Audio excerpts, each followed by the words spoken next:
Hello everyone, and welcome to the first talk on data quality for ML series. Myself Nitin Gupta, and I'm working with IBM Research from last 5 years.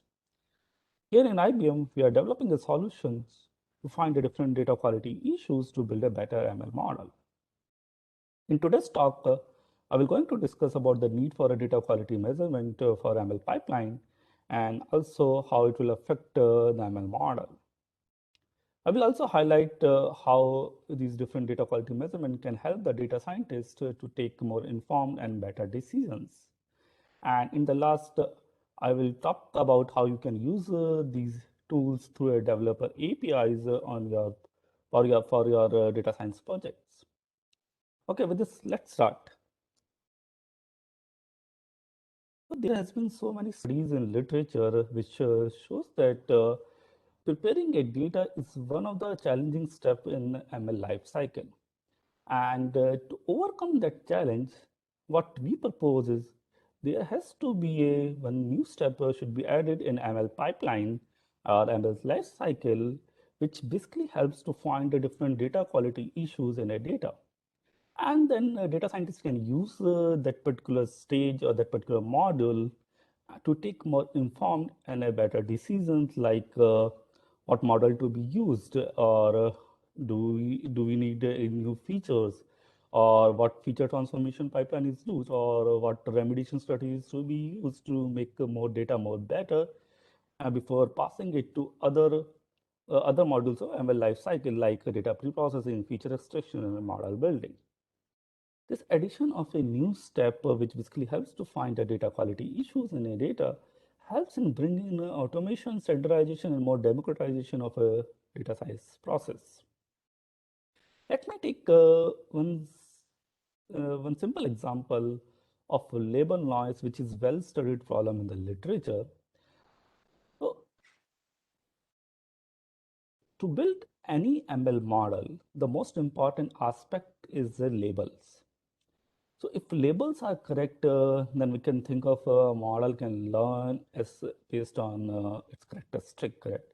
But think about if the labels are not correct, or some labels are wrong in the data. Then if you pass that information to the model or data preprocessing or feature extraction or any other module of a ML pipeline or ML lifecycle, and system might learn the wrong information, which can lead to a weaker model, correct?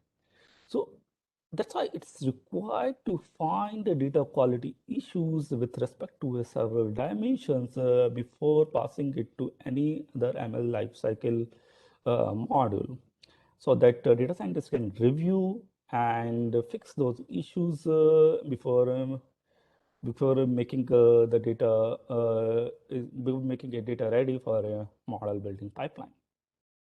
So let me start and give an overview of one of the quality metric, that's a label noise. And then at the end, I will give a high level overview of other metrics, like what are the other metrics that we are proposing and also that can be useful for building an ML model. So let's first discuss the label noise metric, correct? What exactly the label noise means, correct?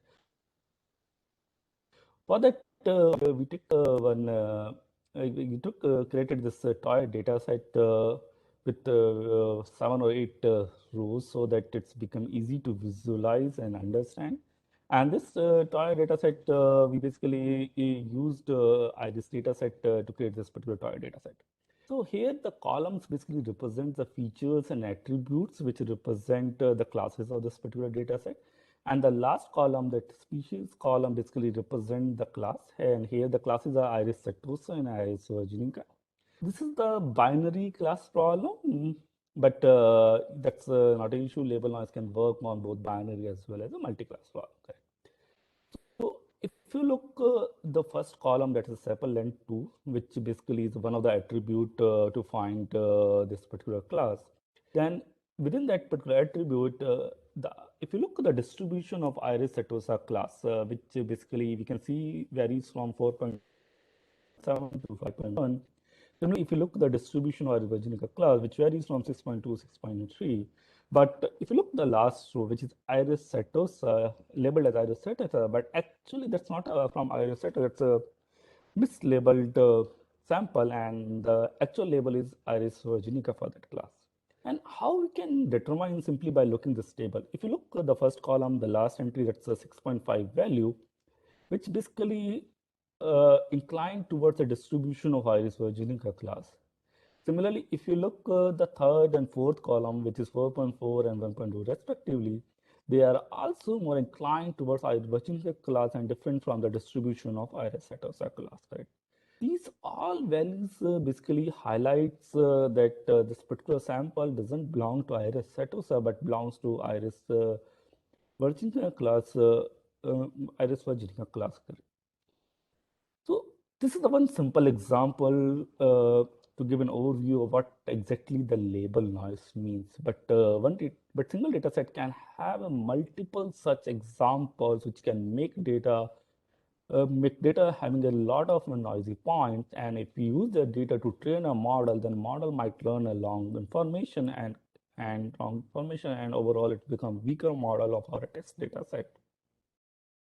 But one simple question can be why and what are the different reasons like this now reasons for having this noise in the data. So few reasons we have listed here, like insufficient information provided to the labeler. For example, if I am labeling the data, I have not provided a sufficient information based on that, okay, label this sample as a Iris setosa or Iris virginica. And sometimes because of subjectivity of the labeling task also. For example, let me take one simple example of image to demonstrate the concept. Let's suppose one image have a person wearing a red shirt, correct? So one person can label this as a red shirt image, another person can label it as a person plus red shirt image, both means multiple classes, correct? Sometimes it depends on subjectivity, what exactly you are seeing in the data sets, correct? And sometimes it can happen because of the human errors, correct? While doing annotations, might be you mistyped or you want to put something else, but due to some reasons you put some other values, and all these small errors can be the reasons that labels can be wrongly put while doing annotations. This is one example, but in literature, people also talk about like different data sets, and they also highlight like most of these data sets have a multiple labels issues, label noise issues. Similarly, if you look the ImageNet data set, there people have highlighted it has more than 1 million label issues. Now think about if you train a model with such a noisy data set, the model will not able to learn will not able to learn a correct information. So it's really required to first uh, analyze the data and find the issues and fix it, or provide that information to data scientists so that data scientist can look and use proper remediation strategies to fix it before passing to either pre-processing or either it's model building or the feature extraction pipeline in ML life cycle. Because these kind of quality issues in data can affect the end model very badly. And to showcase that, what we have done, we have done a study where we took almost 7 or 8 data sets from a Kaggle and a UCI repository, and we did the comparison on raw data versus the noisy data. So noisy data here means we took all these data set, we divided into train, validation, and test, and we flipped few labels from the train data set. And I think that's a 10% labels we have flipped to make it a noisy data set. And what we have done, we have used a state-of-the-art AutoML classifier to measure the performance on raw data as well as on the noisy data. And the second column basically denotes the performance on raw data, and the last column basically denotes performance on noisy data on same train, test, and validation split. So we can clearly see there's a huge difference in the performance, like 90 to 86, 77 to 70, 74 to 68, 85 to 80. There's almost 5 to 10% decrease in performance if you include the noise in the data, correct?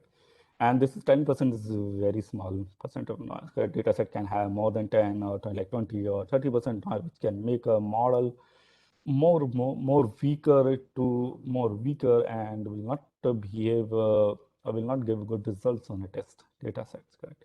So it's really required to analyze the data at the first level itself and find these different quality issues in data, either fixes or recommended data scientists to analyze, to recommend data scientists so that data science can apply a proper remediation strategies before passing it to any other ML ML lifecycle pipeline, any other module in ML lifecycle pipeline. So in next few minutes, I will talk about how you can use the APIs developed by the IBM researchers, which are available through developer.ibm.com.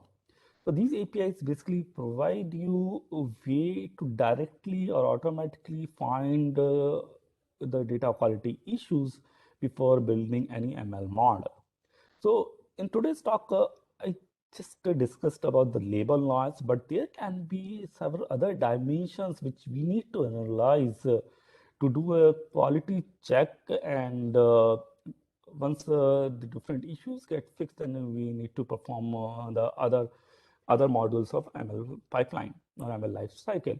So some of the other data quality checks are like class imbalance, whether your data set is balanced or not, because imbalance in the data can bias the model to the majority class, which again can lead to a weaker model. Similarly, class overlap. Think about you have a data points from multiple classes and most of those features or attributes are overlapping, correct? So in that case, if you try to build a simpler model, then it can lead to again a more weaker model. So if you provide that information to the data scientists at the data level itself, then data scientists can take more informed decisions like what features to transform to make it more better, or what classifier or model to be used so that that particular model can easily understand or fit that particular data. Similarly, there can be other dimensions or metrics like finding the duplicates, finding the missing values, whether the columns are correlated to each other, whether the given attributes or features are good enough to define the class labels. In today's talk, we just highlighted one of the metric, but in the next talk of this next talk of this data quality for ML series, we will going to discuss the other metrics in more detail. But let's move to a demonstration and to understand how you can use these APIs for your data science project. So this is the IBM developer website, and this is the link through which you can find this particular data quality for AI APIs. And this basically describes the details of what exactly this tool is about. And here you can see there are three different links are present. First link basically gives you a step-by-step analysis or overview of how to use this particular tool, this particular toolkit. And there is another link which basically which basically helps you to connect to us through a Slack workspace. And in case you have any questions or you feel any issues while running this, and in case you have any other idea and you want to collaborate with us, or you have any question that you want to discuss with us, you can join our Slack workspace to basically discuss the different angles or different issues with respect to data quality for AI. And there's a third link called request an invitation. In case you want to join our community, you can send us an invitation, or you can request an invitation to this particular link. So to start, you first have to go and click on this get trial subscription. Once you will click on it, it will open this particular form where you have to create an account first. Since I already have an account, so I am clicking on login directly. So once you create account, you have to add your email ID. And after adding email ID, you just have to click continue, and it will ask for a to redirect you to the sign up page, and then it will redirect to the main dashboard page where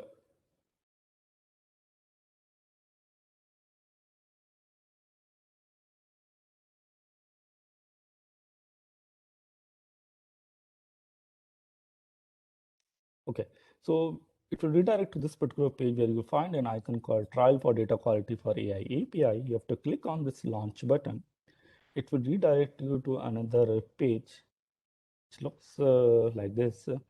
And here again, you will get one more tile called Data Quality for AI.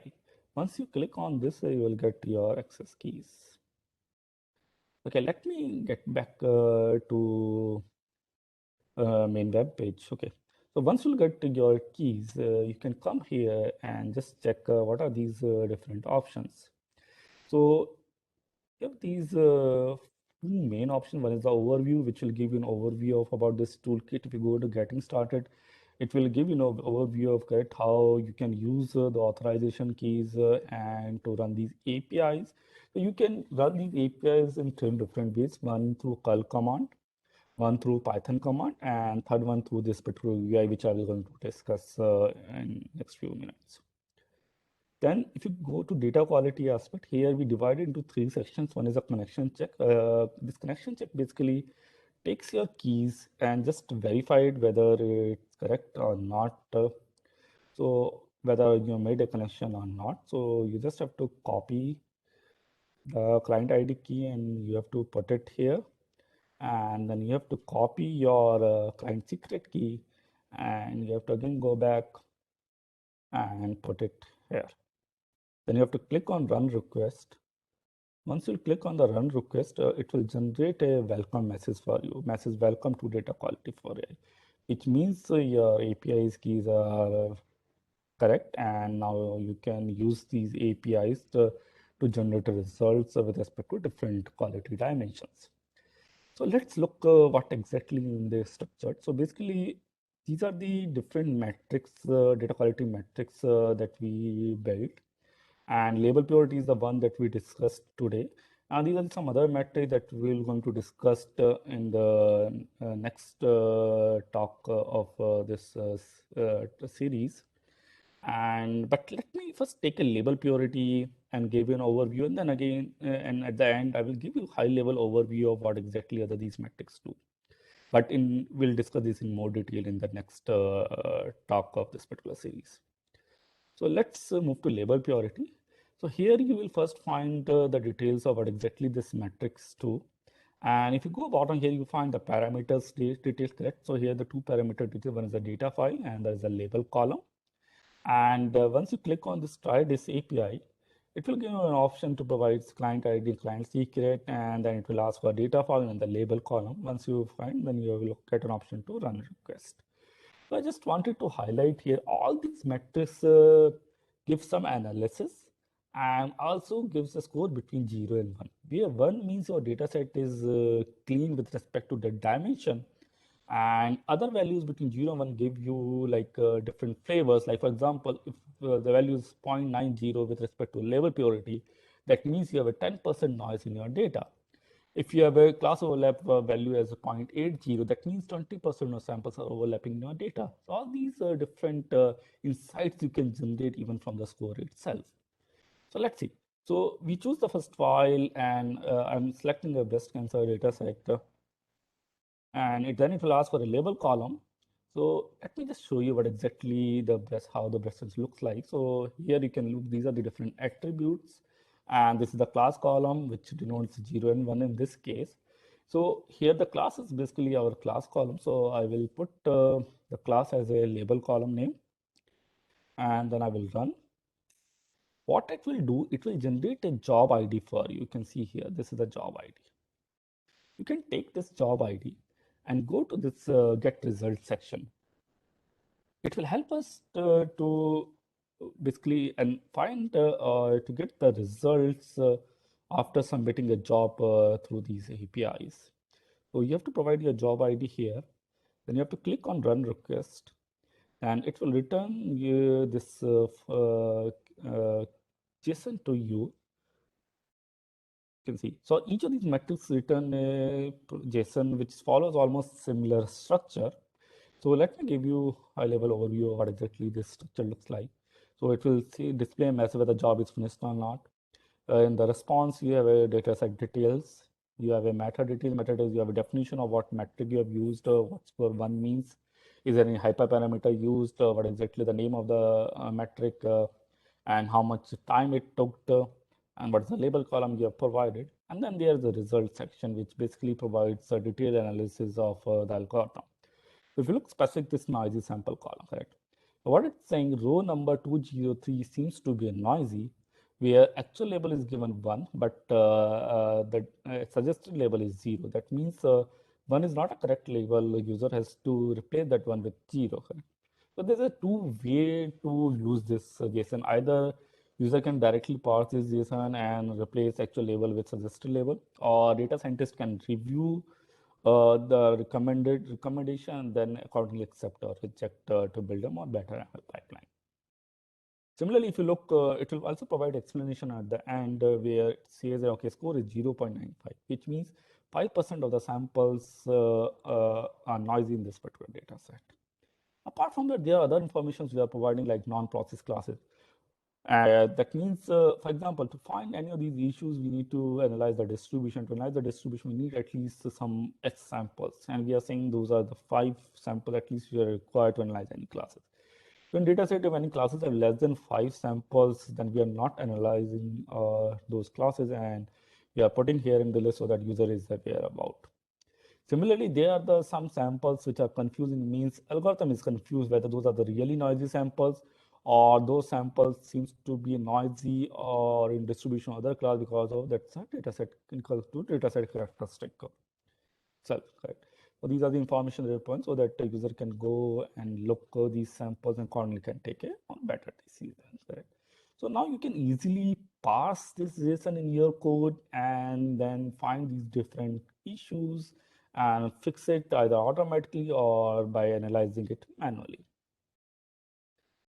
Similarly, we have several other metrics like we discussed, one of the class overlap, class parity, which is advanced version of class imbalance metric, correlation detection, data completeness, whether duplicates are present in data set, whether the columns of the data set is homogeneous or not, because if there's a multiple patterns are present in the column or non-desired patterns present column, and that create an issue while doing a feature extraction or even sometimes building a ML model. ML model. Similarly, we have a data profiler matrix, which basically profiles the data with respect to different dimensions, like how many date columns are there, how many category columns are there, how many vector columns are there, what is the data set size, and also profiles several other dimensions.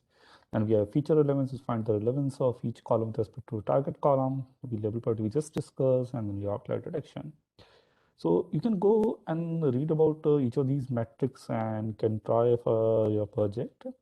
But we're going to discuss some of these metrics in our next talk of this series. Also, let's talk this series. Let me go back to the deck.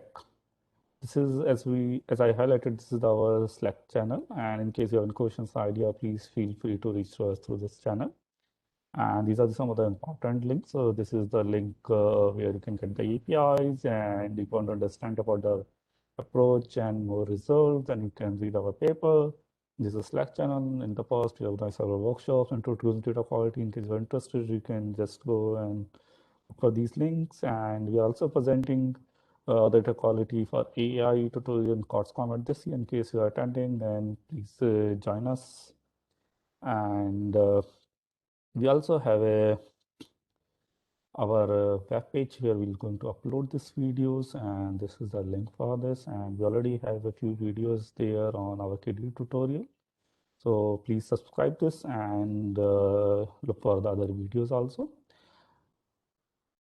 Thank you everyone. We will catch up in the next talk.